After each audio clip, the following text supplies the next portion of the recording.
கொளத்தூர், பெரம்பூர், கொடுங்கியூர், அதுக்கப்புறம் சரக்கூர் 6 மணிக்கு போய் 2 பாயிண்ட் போடணும். இல்லை சார், எப்படி சார் சாத்தியம்? வருங்காலம் வருங்காலம் நாங்கன்னா இழிச்ச வேணாம். அப்போ நான் கேட்குறேன், மற்ற கட்சிகள்லாம் வந்து 30 ஆண்டு காலம் வந்து போராடக்கூடிய மற்ற கட்சிகள் எத்தனை கட்சிகள் இருக்குது? 16 ஆண்டு காலம் தனித்து போட்டிடுற நாம் தமிழ் இருக்குது. எப்படி நீ உன்னை விட்டுருவோம்? நாங்கள்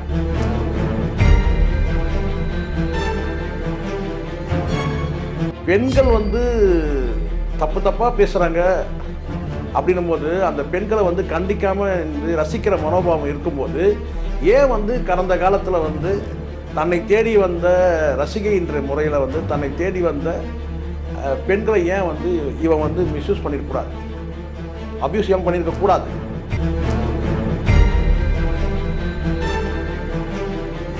விஜய் குறித்து ரகசியங்கள் யாருக்கு தெரியும்? ஓட்டுநருக்கு தெரியும், டிரைவருக்கு தெரியும்.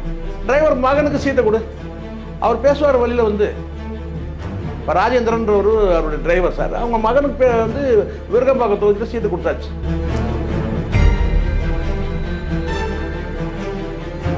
விஜய் காலத்தில் வந்துடக்கூடாது, இனி அசிங்கப்பட போகிறான் அப்படின்ற வார்த்தையை மக்கள் பற்றி. ஆமாம் சார், நீங்கள் இதை எப்படி பார்க்க? கண்டிப்பாக சார், செருப்படி போடுவான் சார் அவன்.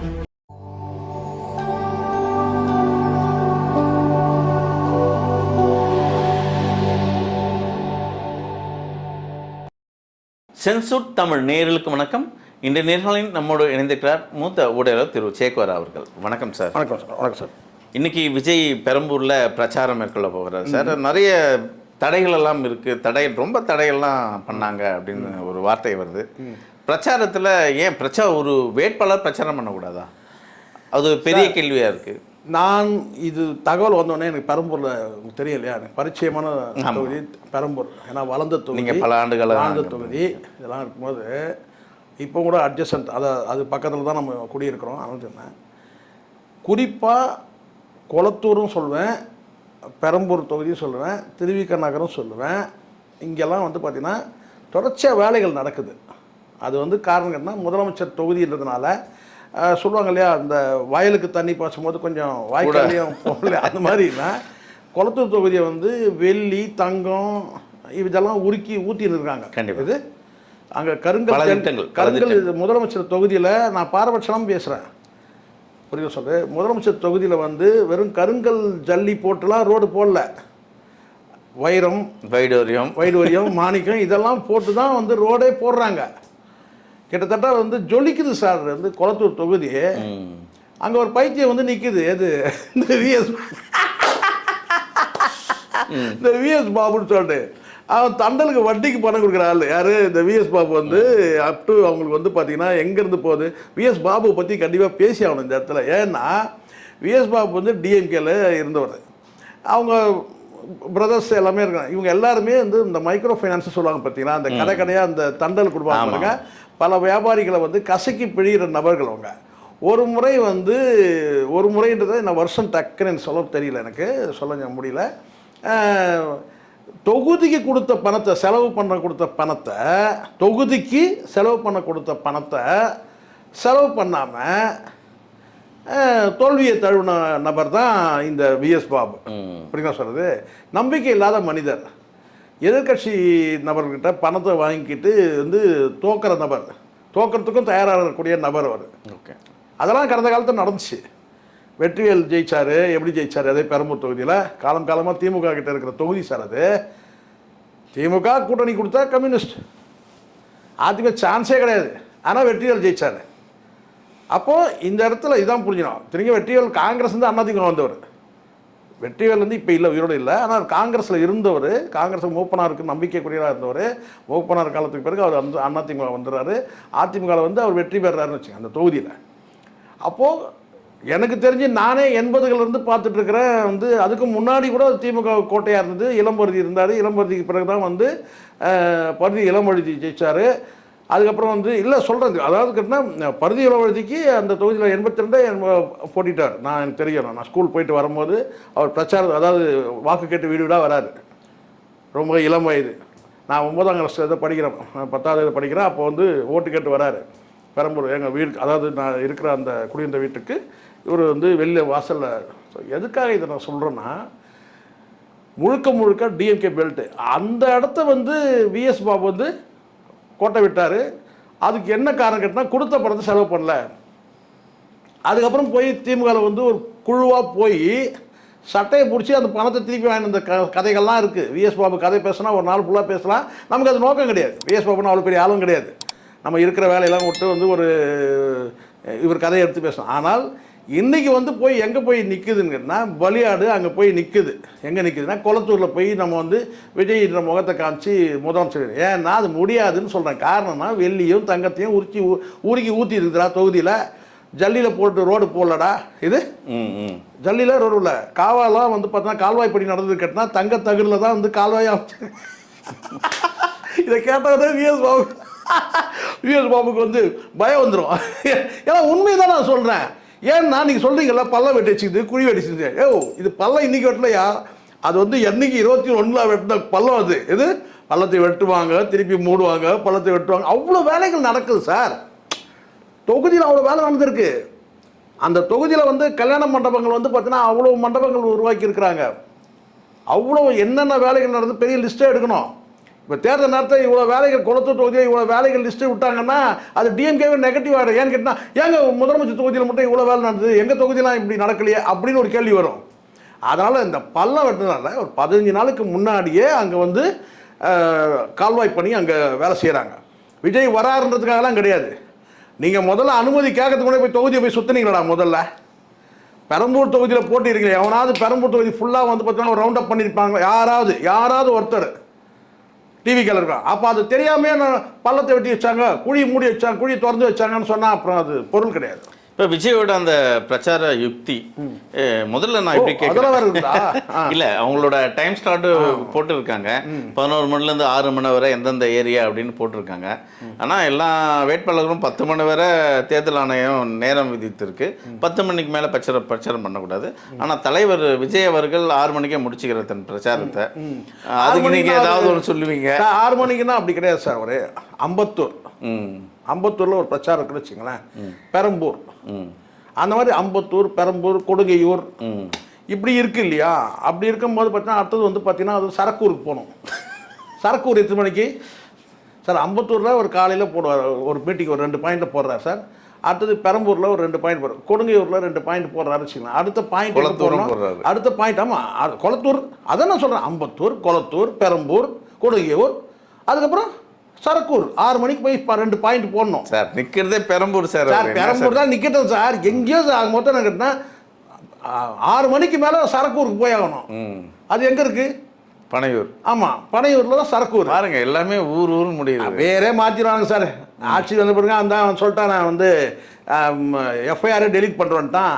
யார் அது? பனையூர் பேரை மாற்றி எவ்வளோ? சரக்கூர் பேரை மாற்றுறேன். இது சரக்கூர் மாற்று. அண்ணா வச்ச தமிழ்நாடை மாற்றிடுவாங்க. ஆமாம், எல்லாம் ஐட்டம் ஊர்னு மாற்றுங்க. உங்களுக்கு கை வந்த கலை தானே இது. அதுக்கு தானே விர்ச்சுவல் வாரிசே வச்சுருக்கிறீங்க. ஐட்டம் ஊர்னு போட்டுங்க சார். முக்கியமாக தலைவர் பிரச்சாரம் அந்த தேதி அறிவித்த உடனே அவரோட ட்விட்டர் பக்கத்தில் ஒரு செய்தி ஒன்று, ஒரு புகைப்படம்.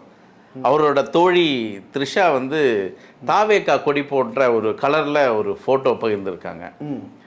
இதை போய் எப்படி பார்க்குறீங்க இதை? சார் இது நான் தான் சொல்கிறேன் சார், சில நேரம் பயமாகவும் இருக்குது சார். ஏன்னா இவங்க இந்த ஏஐயில் ஏதாவது எடுத்து விட்டு இது நம்ப முடியல சில நேரத்தில்.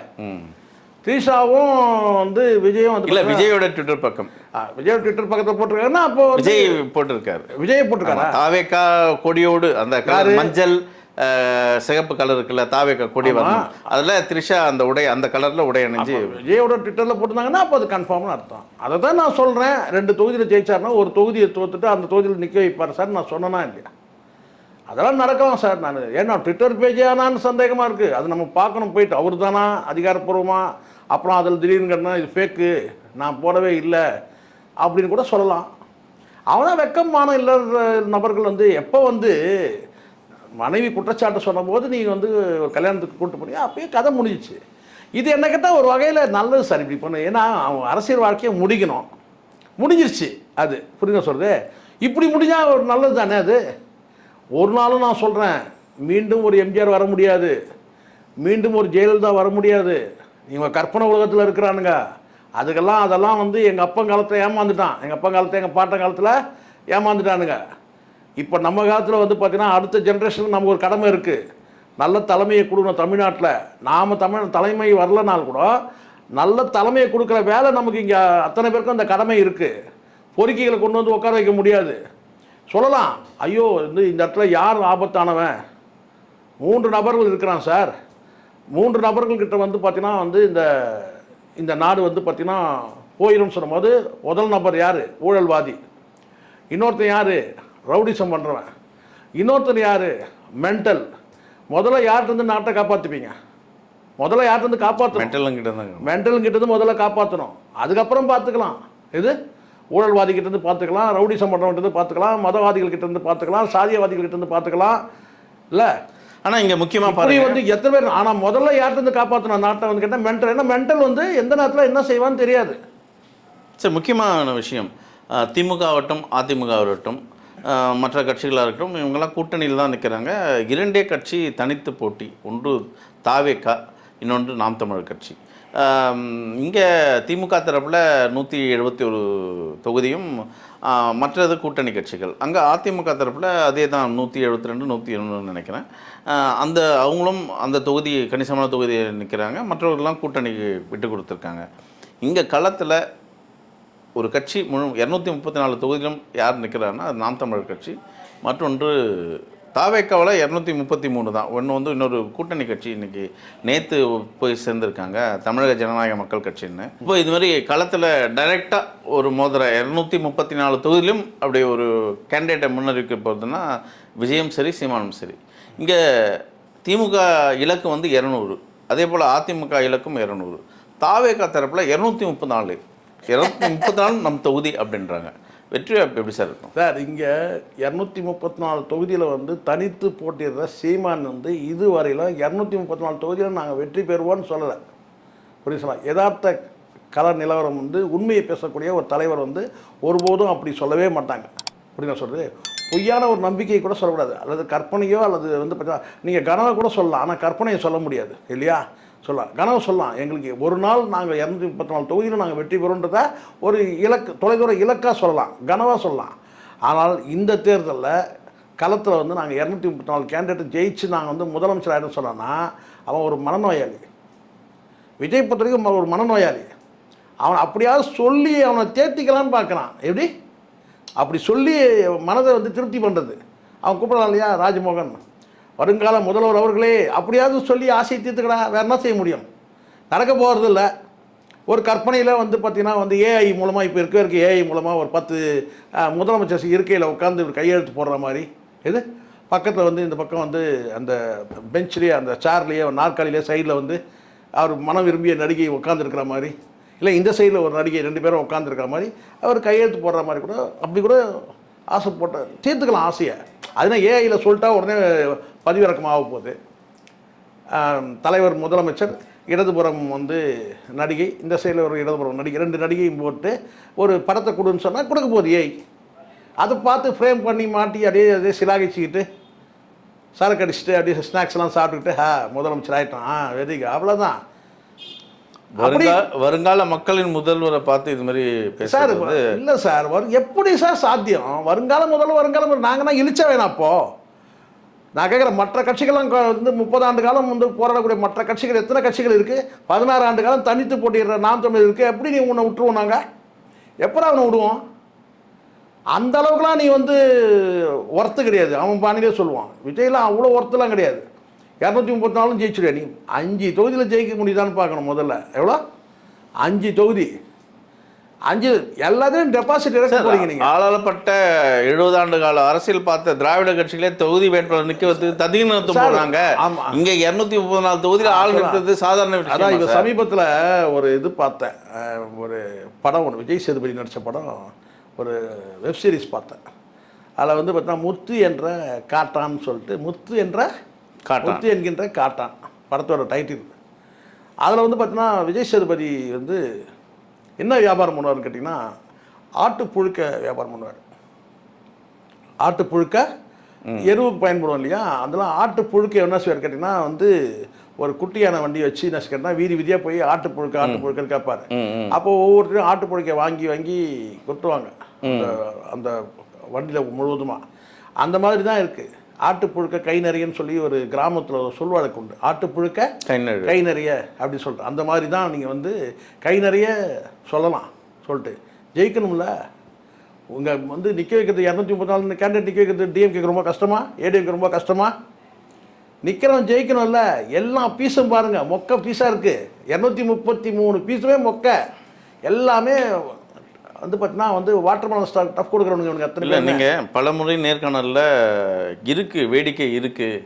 ஆமாம், வேட்பாளர் பட்டியலை வெளியிட்டு கண்டிப்பா சார் வேடிக்கை இருக்கு அப்படின்னு சார். இன்னைக்கு பல இடத்துல மாவட்டம் இப்போ வெடிச்சிட்டு இருக்காங்க. எங்களுக்கு தரல, கொடியை எரிக்கிறாங்க.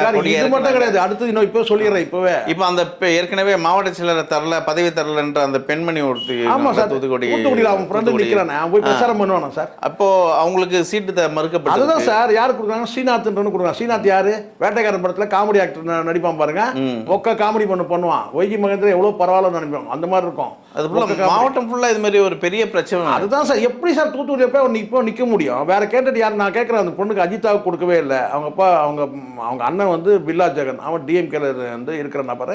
ரெண்டாவது வந்து பார்த்தீங்கன்னா அவர் மீது கொலை வழக்கெல்லாம் அந்த பையன் மேலே இருக்குன்னு சொல்லிட்டு ஒரு பிரச்சனை ஓடிட்டு இருக்குது.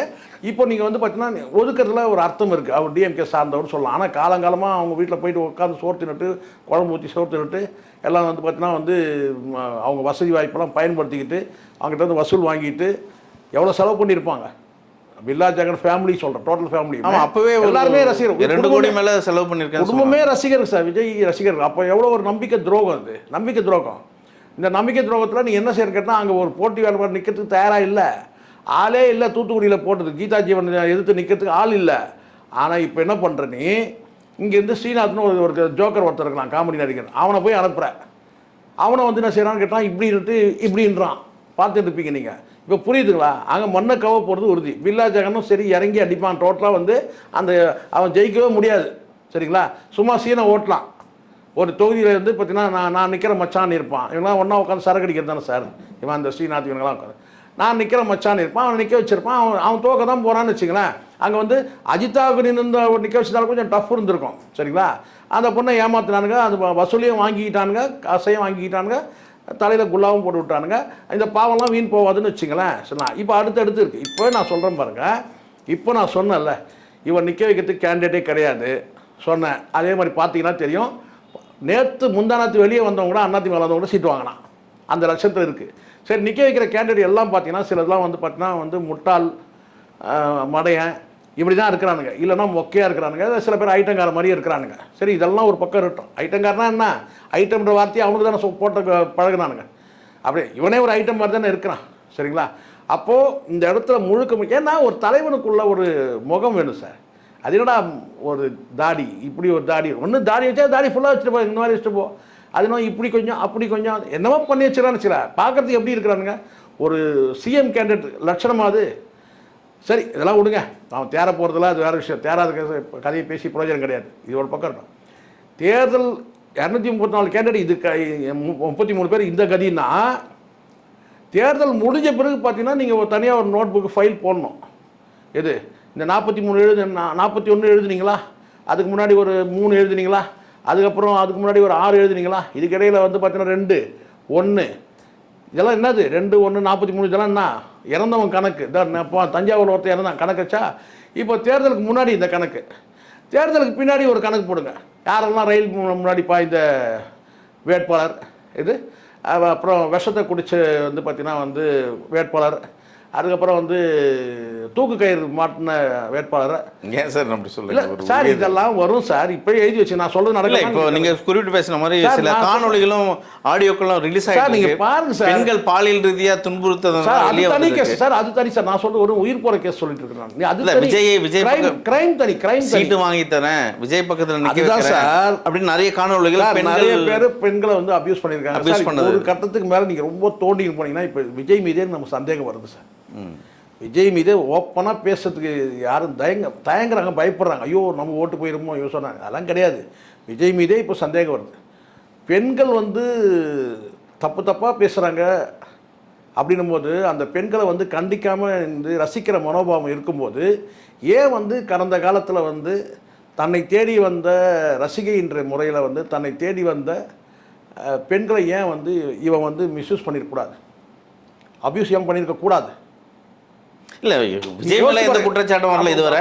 ஆனா மாவட்ட செயலாளர் வந்து அவங்க வந்து நிறைய பெண்களை பெரும்பாலும் நல்லா கவனமா கேளுங்க, பெரும்பாலும் குற்றச்சாட்டுகளை பணம் காரணம் தான் சொல்லுவாங்க, பொருள் காரணம் தான் சொல்லுவாங்க, வீட்டை ஒருத்த கொள்ளடிச்சா சொல்லுவாங்க, இதெல்லாம் சொல்லுவாங்க. மானத்தை இழந்த பெண்கள் சொல்ல மாட்டாங்க.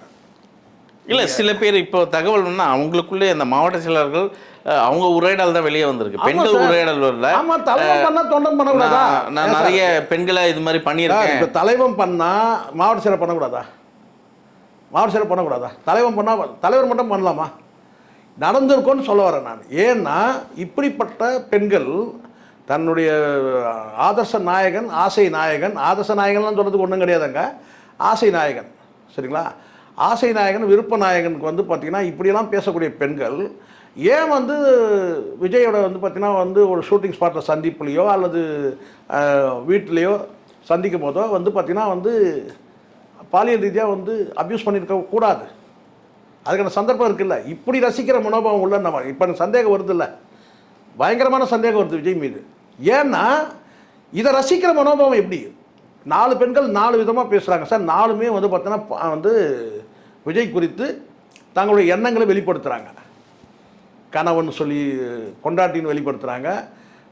கணவனுடைய எங்கள் வீட்டுக்காரர் பிடிக்கிறாங்க, எங்கள் வீட்டுக்காரே கூட்டு போய் விடுவான்றாங்க. ஒரு 16 வருஷம் நான் லவ் பண்ணுறேன்னு சொல்லக்கூடிய பெண்கள் இந்த மாதிரி வந்து இது இன்னும் நிறைய லிஸ்ட் இருக்குது. அப்போ இந்த மாதிரியான விஷயங்களை வந்து கண்டிக்கிற இந்த நிமிடம் வரைக்கும் கண்டிக்காத நபர் இந்த வேட்பாளர் அறிமுக கூட்டத்தை மட்டும் அழுத்தி அழுத்தி பதிவு பண்ணுறாரு. ஒரு விஷயத்தை நீங்கள் கவனிச்சிங்களும் தெரில, அழுத்தி அழுத்தி என்னன்னு கேட்டால் அக்கா தங்கைகளே அக்கா தங்கைகளே அக்கா தங்கைகளே அழுத்தமாக பதிவு பண்ணுறது. காரணம் என்ன? ஏன்னா இப்படி ஒரு பேர் வந்துட்டு, ஆனாலும் கூட இந்த நிமிடம் வரைக்கும் யாரும் கண்ணிய குறைவாக தவறாக பேசாதீங்க, நான் வந்து ஒரு குடும்பத்தை சார்ந்தவன், ஒரு கட்சியின் தலைவன் அப்படின்னு சொல்லவே இல்லை. அப்போ இந்த இடத்துல வந்து பார்த்தீங்கன்னா த்ரீஷாவுக்கு வந்து பார்த்தீங்கன்னா கடும் போட்டி இருக்கு. அப்போ இந்த மாதிரியான நபர்களை ஏன் வந்து விஜய் வந்து பாலியல் ரீதியாக அபியூஸ் பண்ணியிருக்க கூடாது? புரியுது புரியுது. அதுக்கான வாய்ப்பு இருக்குல்ல, நீங்க ரசிக்கிறீங்கல்ல. புரியுது. அப்போ ரசிக்கும் போது பார்த்தீங்கன்னா நீங்க ஏன் வந்து பார்த்தீங்கன்னா வந்து வீட்டை தேடி கூட வந்திருக்கலாம், வீடு தேடி வந்திருக்கலாம். அதாவது நீங்க மாவட்ட செயலாளர் செய்ததை விஜயும் செய்திருக்கான்னு சொல்றீங்க. இப்போ விஜய் குறித்து ரகசியங்கள் யாருக்கு தெரியும்? ஓட்டுநருக்கு தெரியும், டிரைவருக்கு தெரியும். டிரைவர் மகனுக்கு சீட்டை கொடு, அவர் பேசுவார் வழியில் வந்து. இப்போ ராஜேந்திரன்ற அவருடைய டிரைவர் சார், அவங்க மகனுக்கு வந்து விருகம்பாக்கம் தொகுதியில் சீட்டு கொடுத்தாச்சு. பார்த்துருப்பீங்க, தேம்பி தேம்பி அழகிறத பார்த்துருப்பீங்க, இவர் கண்ணீர் தொடங்க. அப்போ இந்த இடத்துல வந்து டிரைவர் ஏன் வந்து சீட்டு? அப்படி பார்த்தா நீங்கள் எத்தனை பேர் கொடுக்கணும்? விசுவாசம் உள்ள பலருக்கும் நீங்கள் கொடுக்காத நீங்கள் டிரைவருக்கு மட்டும், மகனுக்கு மட்டும் ஏன் சீட்டு? நிறைய ஆட்டோ டிரைவர்கள் விஜய் ரசிகர்கள் இருக்கிறாங்க சார். அதை விட்டுருங்க சார். உங்களுக்கே வந்து பார்த்தீங்கன்னா வந்து மாவட்ட ரீதியாக எவ்வளோ பேர் விசுவாசிகள் இருக்கிறாங்க. சரிங்க சார். முக்கியமான செய்தி, இந்த தேர்தலில் விஜயோட அந்த அரசியல் ஜொலிப்பு சங்கீதாவோட அந்த டிவோர்ஸ் மேட்டர் எப்படி இருக்கும்? ஏதாவது எதிரொலிக்க? இது தனிப்பட்ட விஷயமா தான் சார் நம்ம இதை பார்க்கணும். ஆனால் விஜய் தான் அதை வந்து தனிப்பட்ட விஷயமா வைக்காம பொதுவெளிக்கு கொண்டு வந்து விஜய் தான். இப்போ இதே வந்து அந்த அம்மா ஒரு நடிகைன்னு சொன்னாங்க, அந்த நடிகை குறித்து நான் வந்து ஆதாரங்களை வெளியிடுவேன்னு சொல்லும் போது இவர் வந்து இப்போ அமைதியாக கடந்து போயிடலாம். நீ என்ன ஆதாரத்தை வெளியிடுறது, நானே பண்ணுறேன் பாரு சொல்லிட்டு இப்போ அடுத்தடுத்து பார்க்குறீங்கல்ல. அவர் கல்யாணத்துக்கு போயிட்டு வந்தது, அதுக்கப்புறம் இப்போ ட்விட்டர் பேஜில் போட்டிருக்கிறது, கேட்டால் அட்மின் போட்டான்னு வானுங்க. இதை ஒன்று கேட்டால் புரியுங்க சொல்கிறது. இது எல்லாமே வந்து பார்த்தீங்கன்னா வந்து தவறான விஷயம் தானே.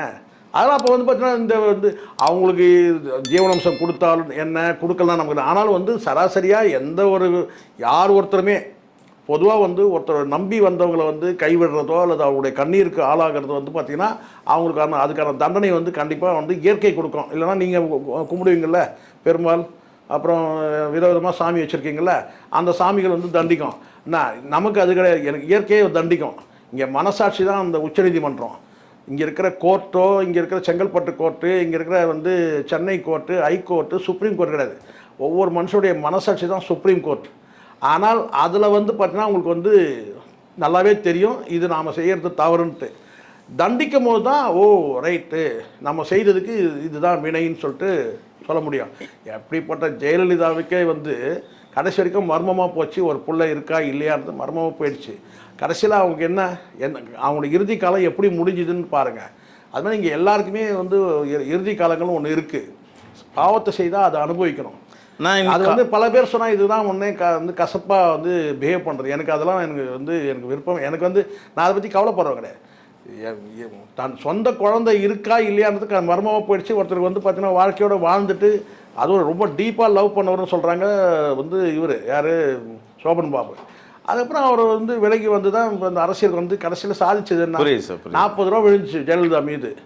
பாவம் தான் வந்துச்சு, பழி தான் வந்து கடைசி வரைக்கும். அதே மாதிரி தான் வந்து கடைசி காலத்தில் சிவாஜி அவர் கூட ஒரு மனைவி இருந்தது, ஒரு பிள்ளை ஒரு குழந்தை இருந்தது கூட தகவல் இருக்குது. என்ன ஆச்சு ஏதாச்சு ஒன்றும் தெரியாது. கடைசி காலத்தில் வந்து சிவாஜிக்கு வந்து ஒரு ட்ராப் தண்ணி வாயில் படக்கூடாது, அப்படிப்பட்ட ஒரு நோய் அவருக்கு. ஒரு ட்ராப் தண்ணி வந்து குடிக்கக்கூடாது. கடைசியில் உதடு காயாமல் இருக்கிறதுக்காக தொட்டு தண்ணியை தொட்டு தொடச்சாங்களாம். அப்படிலாம் அதனால் பாவம் செய்தால் யாராக இருந்தாலும் நானாக இருந்தாலும் சரி, இதில் எல்லாரையும் சொல்கிறதெல்லாம் கிடையாது. நானே ஒரு பாவம் செய்ததுன்னா அந்த பாவத்தை நான் அனுபவிச்சு ஆகணும். கடைசி கேள்வி, இயற்கையோட விதி அது.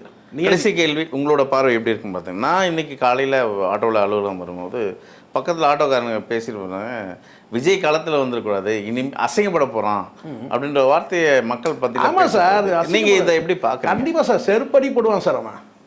அவன் தொகுதிக்கு வராது 2 காரணம் இருக்குது சார், தெரியுமா உங்களுக்கு? அவன் சீன் ஓட்டின்னு இருக்கிறான். நான் வந்து தொகுதிக்கு ஒரு அனுமதி கேட்குற மாதிரியும், வேணும்னுமே 2 நாள் இருக்கும்போது அனுமதி கேட்குறது, அனுமதி மறுத்து தர மாதிரியும் போகிறது. அங்கங்கே போயிட்டு யாராவது பார்த்தீங்கன்னா வந்து காவல்துறை அதிகாரிகள் போயிட்டு நீங்கள் புகார் கொடுப்பீங்களா? நாங்கள் எலெக்ஷன் நேரத்தில் போயிட்டு ஒரு கான்ஸ்டபுள் நினச்சாக்கா வந்து பார்த்தீங்கன்னா 10 ஓட்டு வந்து வாங்கி தர முடியாது, அதாவது வந்து வர வைக்க முடியாது. ஆனால் ஒரு தடுக்க முடியும். ஒரு கான்ஸ்டபுளுக்கு அவ்வளோ பவர் இருக்குது. அப்போ மக்கள் இந்த தேர்தலில் விஜய் அசிங்கப்படுத்துவாங்க. விஜய் வந்து பார்த்தீங்கன்னா தோக்கடிப்பாங்க சார், ஒட்டுமொத்தமாக தோக்கடிப்பாங்க. அது பெரிய அசிங்கமாக கண்டிப்பாக சொல்கிறேன் நான். மே மாதம் 5ஆம் தேதி கட்டினா ஃபாரின் போய் செட்டில் ஆகிடுவான். அதுக்கு தான் சொத்துக்கள்லாம் வித்துட்டு இருக்கிறான் எல்லாமே. அவன் இங்கே இருக்க மாட்டான். சினிமாவில் இனி ஜெயிக்க முடியாது, அவ்வளோதான், முடிஞ்சிச்சு.